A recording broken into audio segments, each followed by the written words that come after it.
Hello my dear friend and my dear student, मेरे इस YouTube channel में आप सभी लोगों का स्वागत है। पिछले वीडियो में मैंने आप लोगों को बोधा के राजनीतिक विचारों से अवगत कराया था। आज मैं आप लोगों को जॉन ऑस्टिन के राजनीतिक विचारों से अवगत कराऊंगा। जॉन ऑस्टिन के पश्चात यूनिट 4 की शुरुआत मैं करूंगा। तो आइए चलते हैं जॉन ऑस्टिन की तरफ।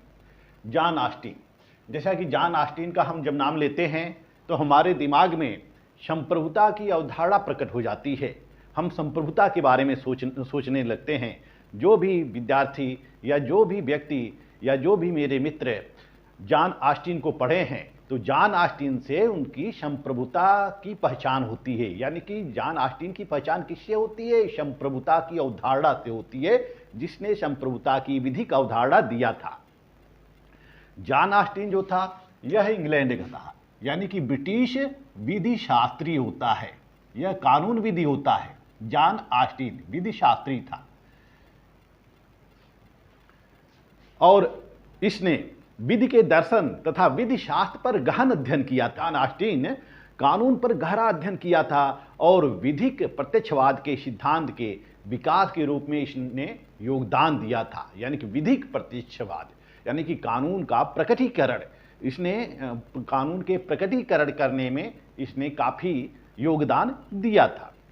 जॉन ऑस्टिन का जन्म 3 मार्च 1790 में हुआ था।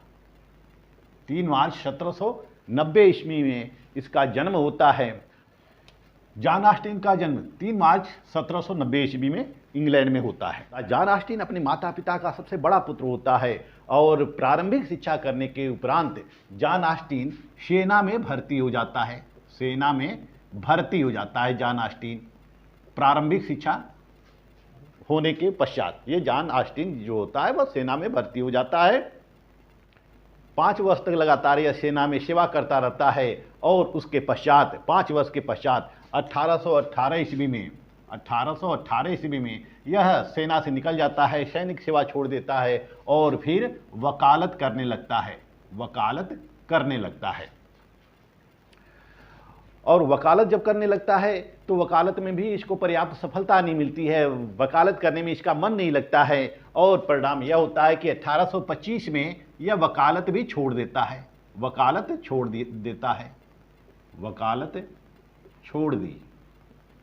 1825 ईस्वी में यह वकालत भी छोड़ देता है।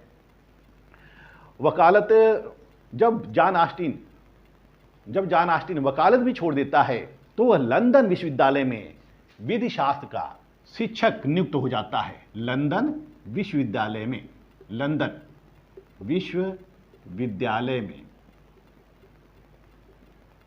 विधि शास्त्र का, या इसको हम न्याय शास्त्र का शिक्षक कहते हैं। न्याय शास्त्र का शिक्षक नियुक्त हो जाता है। लंदन विश्वविद्यालय में जॉन ऑस्टिन न्याय शास्त्र का शिक्षक नियुक्त हो जाता है और फिर वह कानून का अध्ययन करने के लिए जर्मनी जाता है। यानी कि कानून की जर्मन प्रणाली का अध्ययन करने के लिए वह जर्मनी जाता है और वहाँ पे बड़े बड़े विचारकों से मिलता है, जैसे शेविग्नी से मिलता है, मीटरमायर से मिलता है, स्लेगल से मिलता है, विभिन्न राजनेताओं से मिलता है, विभिन्न विधि शास्त्रियों से मिलता है। और उपयोगितावादी विचारक जो होते हैं जॉन स्टुअर्ट मिल, जे.एस. मिल, यह इसके शिष्य थे।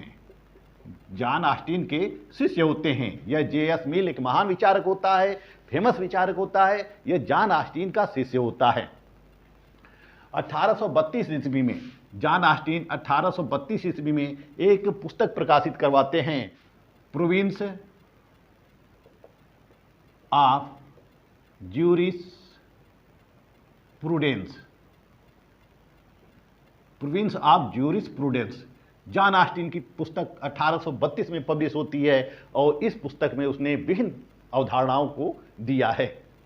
1834 ईस्वी में जॉन ऑस्टिन ने इनर टेम्पल में न्याय शास्त्र के साधारण सिद्धांत एवं अंतर्राष्ट्रीय विधि पर व्याख्यान भी दिया। यह एक लेक्चर भी दिया। किस पर लेक्चर दिया था? न्याय शास्त्र के साधारण सिद्धांत और अंतर्राष्ट्रीय विधि पर अंतर्राष्ट्रीय विधि पर इसने भाषण भी दिया था। जॉन ऑस्टिन दो शाही कमीशन का सदस्य भी रहा। यह कमीशन का सदस्य भी रहा। जो इंग्लैंड में शाही कमीशन की नियुक्ति की जाती थी, उस कमीशन का यह सदस्य भी था। क्योंकि यह न्यायशास्त्र का व्याख्याता था और कानून का जानकार था, इसलिए यह इंग्लैंड में काफ़ी फेमस हो गया था। यह महान विचारक जो होता है जॉन ऑस्टिन, जिसने कि संप्रभुता की अवधारणा को स्पष्ट बनाया था, इसकी मृत्यु 1 दिसंबर 1859 में हो जाती है। मृत्यु कब होती है जॉन ऑस्टिन की? मृत्यु दिसंबर 1859 में इसकी मृत्यु हो जाती है।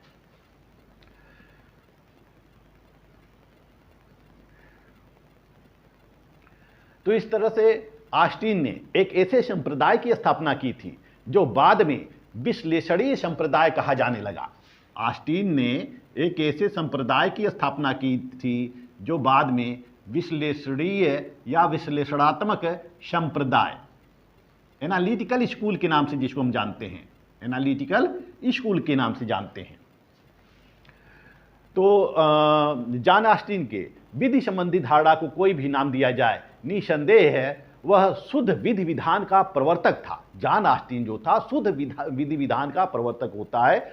और ऑस्टिन के मत में जो राजनीतिक सत्ता होती है, यानी कि जो राजनीतिक सत्ता होती है वह किसके हाथ में होती है? धनवानों के हाथ में होती है, कुलीनों के हाथ में होती है, और धनवान और कुलीन के हाथ में ही सुरक्षित रहती है। ऑस्टिन का विचार था कि संपत्ति के अभाव में बुद्धि और ज्ञान का अकेले विकास नहीं हो सकता है। अकेले यह बुद्धि और ज्ञान अकेले राजनीतिक क्षमता नहीं दे सकते हैं। हमारे पास कितनी भी बुद्धि हो, कितना भी ज्ञान हो, जब तक हमारे पास संपत्ति नहीं होगा तब तक हमारे अंदर राजनीतिक क्षमता विकसित नहीं हो सकती है। तो ऑस्टिन का मानना था कि बुद्धि और संपत्ति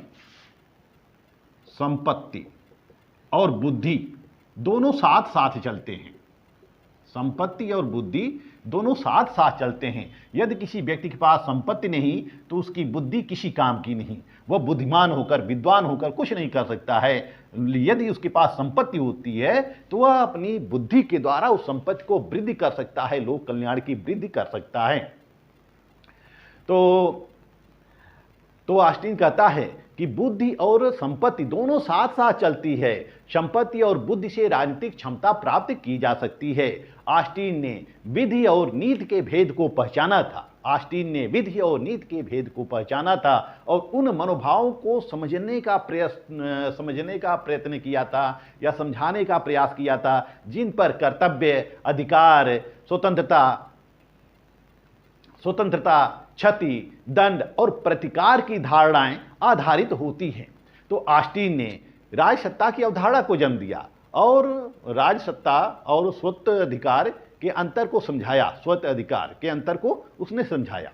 ऑस्टिन की जब मृत्यु हो जाती है तो उसकी पत्नी उसकी लेखों को संकलित करती है और लेखों को संकलित करके एक नया नाम देती है, लेक्चर्स ऑन ज्यूरिस्प्रूडेंस।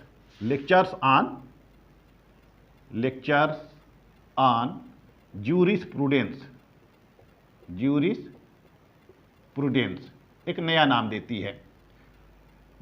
उसकी एक पुस्तक तो है प्रोविंस ऑफ ज्यूरिस्प्रूडेंस डिटरमाइंड, और लेक्चर्स ऑन ज्यूरिस्प्रूडेंस जो है उसके जितने भी न्याय शास्त्र पर या विधि शास्त्र पर जितने भी व्याख्यान दिए गए हैं सबको संकलित करती है। संकलित करके यह एक पुस्तक पब्लिश करती है, लेक्चर्स ऑन ज्यूरिस्प्रूडेंस की। इसके अलावा इसकी पुस्तकें हैं a plea for constitution, a plea for constitution, a plea for constitution, lectures on jurisprudence, province of jurisprudence determined, lectures on jurisprudence, a plea for constitution.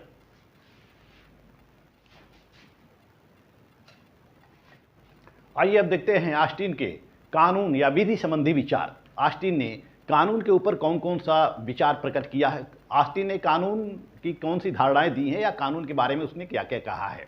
तो जॉन ऑस्टिन विभिन्न देशों के कानूनों का अध्ययन करते हैं। वह रोम का अध्ययन करता है, रोमन कानून का अध्ययन करता है, जर्मनी कानून का अध्ययन करता है और ब्रिटेन कानून का अध्ययन करता है।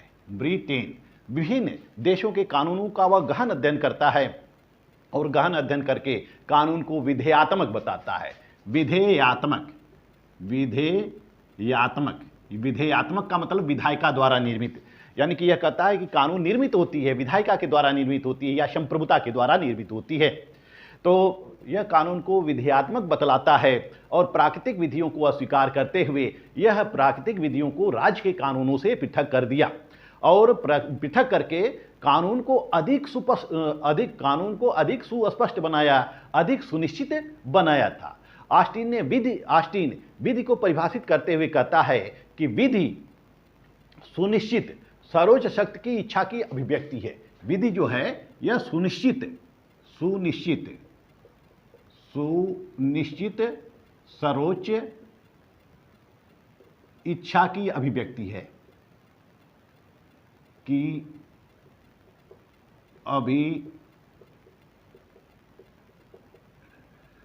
ऑस्टिन कहता है कि कानून सुनिश्चित सर्वोच्च इच्छा की अभिव्यक्ति है। यह क्या है? सर्वोच्च इच्छा की अभिव्यक्ति है जिसके अनुसार एक निश्चित आचरण किया जाना चाहिए, यानी कि यह जो सर्वोच्च इच्छा कानून बनाती है इसके अनुसार एक निश्चित आचरण किया जाना चाहिए और जो व्यक्ति ऐसा नहीं करेगा उसको दंडित किया जाएगा। ऑस्टिन कहता है कि कानून जो है एक सर्वोच्च इच्छा की अभिव्यक्ति है, सर्वोच्च शक्ति की अभिव्यक्ति है और सभी लोग उसी सर्वोच्च शक्ति के अनुसार, सर्वोच्च इच्छा के अनुसार ही आचरण करते हैं और जो व्यक्ति ऐसा आचरण नहीं करता है उसको दंडित किया जाता है। तो हम देखते हैं कि ऑस्टिन ने जो है परिभाषा दी है, इस परिभाषा के अनुसार हम कह सकते हैं कि विधि क्या है?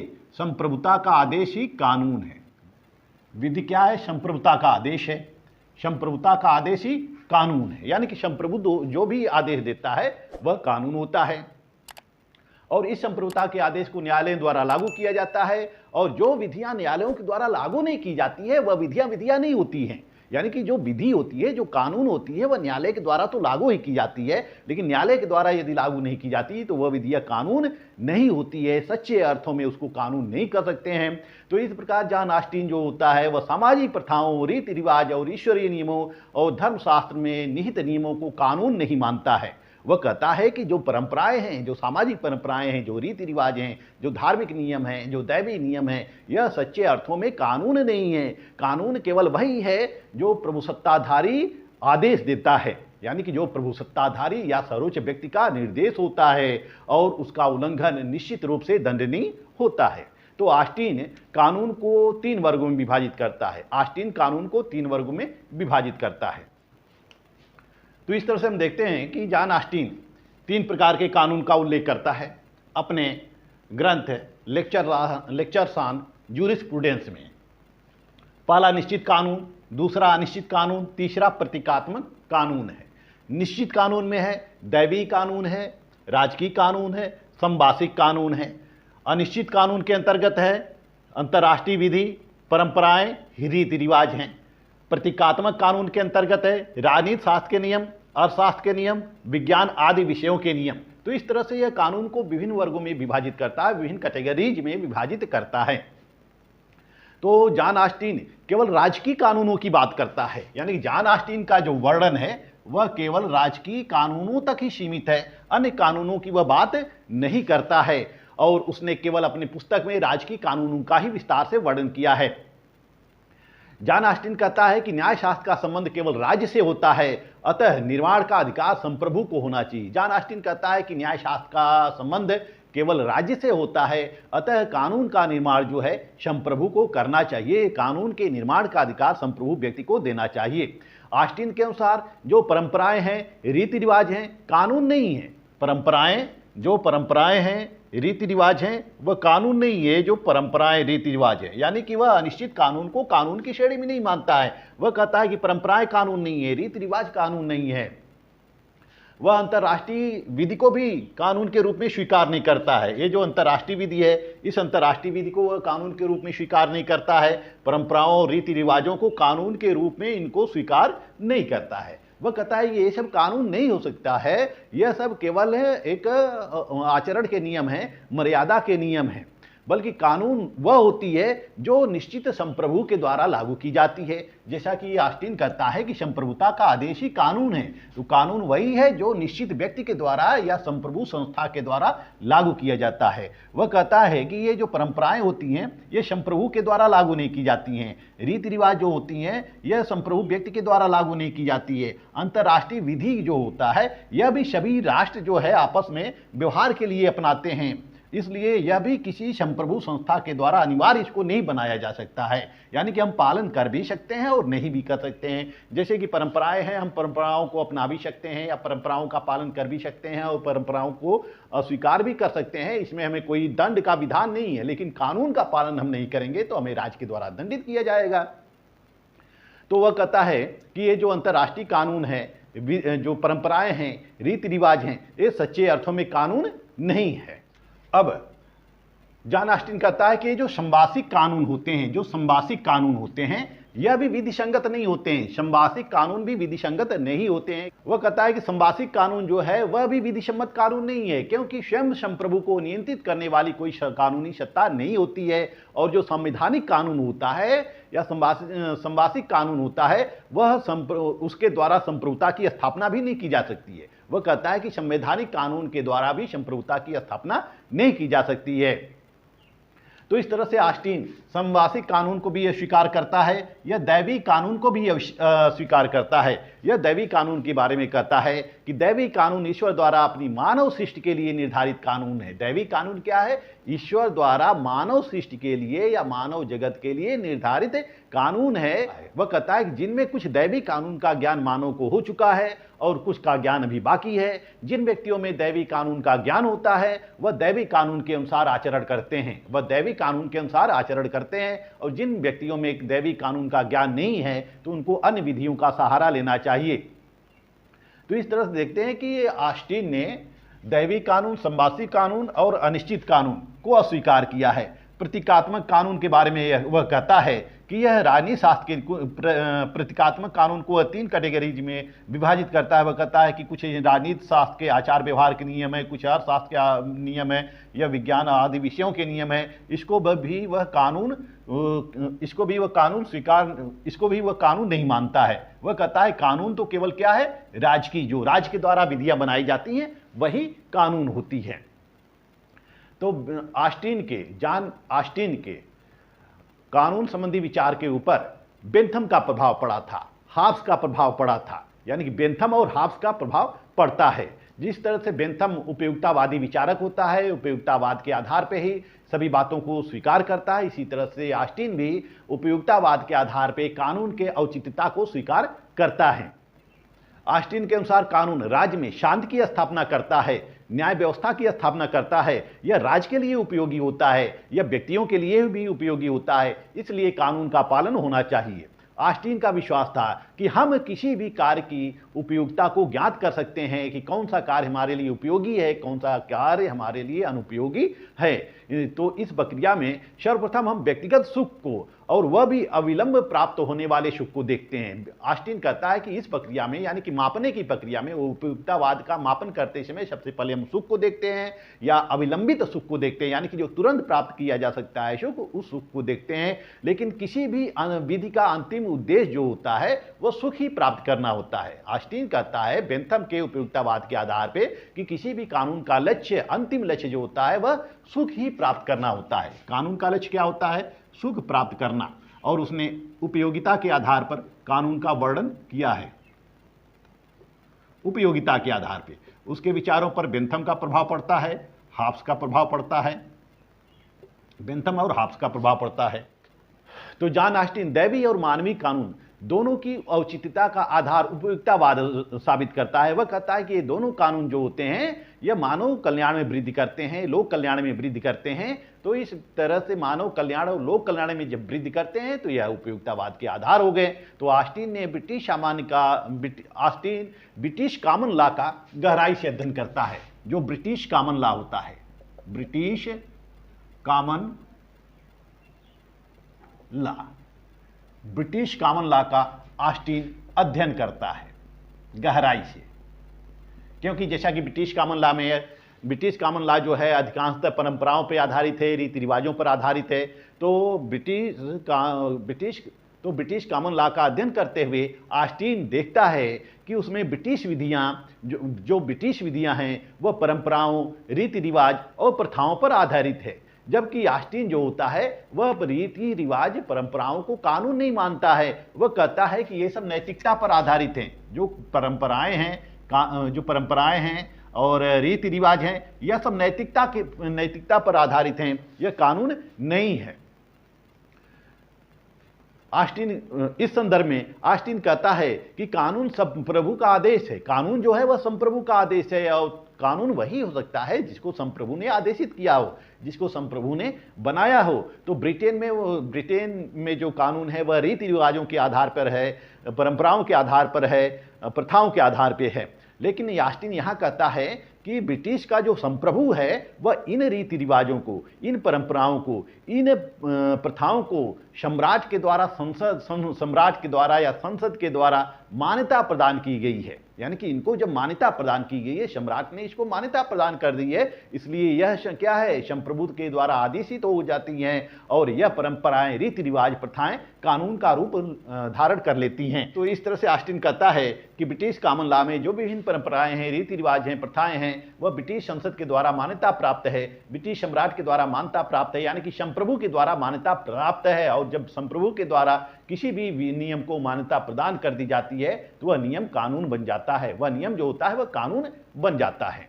तो इस तरह से जॉन ऑस्टिन केवल राजकीय कानूनों को ही कानून मानता है, अन्य कानून के अस्तित्व को वह अस्वीकार करता है। वह कहता है कि संप्रभु का आदेश ही कानून है, संप्रभु के आदेश कानून है। वह कहता है कि संप्रभु का आदेश ही कानून है। अब हम देखते हैं कि जब संप्रभु का आदेश कानून है तो संप्रभुता क्या है। इस वीडियो में मैंने आप लोगों को जॉन ऑस्टिन का कानून संबंधी विचार बताया। मैं नेक्स्ट वीडियो में जॉन ऑस्टिन का संप्रभुता संबंधी सिद्धांत बताऊंगा, और जब हम संप्रभुता का विश्लेषण करेंगे तो जॉन ऑस्टिन की अवधारणा हमें और अधिक स्पष्ट और क्लियर हो जाएगी। क्योंकि ऑस्टिन कहता है कि संप्रभुता का आदेश ही कानून है, संप्रभुता का आदेश ही कानून है, तो संप्रभुता क्या है, संप्रभु कौन है, इसको हम अगले वीडियो में आपको बताएंगे। मेरा वीडियो आपको अच्छा लगे तो मेरे वीडियो को, मेरे चैनल को लाइक, सब्सक्राइब और शेयर करते रहिएगा। मिलते हैं अगले वीडियो में, तब तक के लिए धन्यवाद।